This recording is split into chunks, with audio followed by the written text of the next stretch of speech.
Pasukan Rusia terekam kembali menggunakan drone untuk mengejar dan menghantam sejumlah tentara Ukraina yang beroperasi di wilayah Kursk.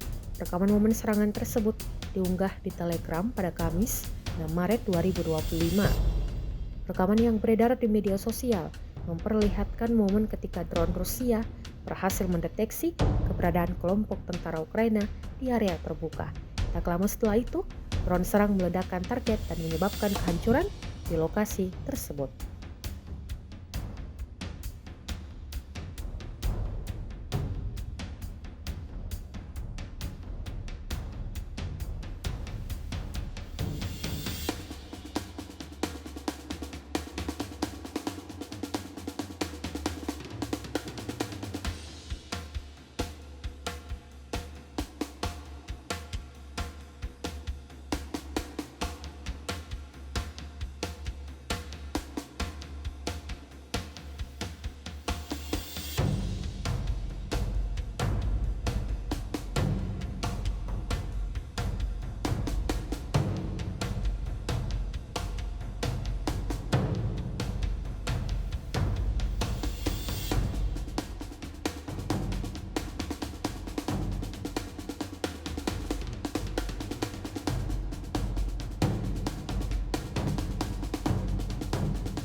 Download Tribun X sekarang, menghadirkan lokal menjadi Indonesia.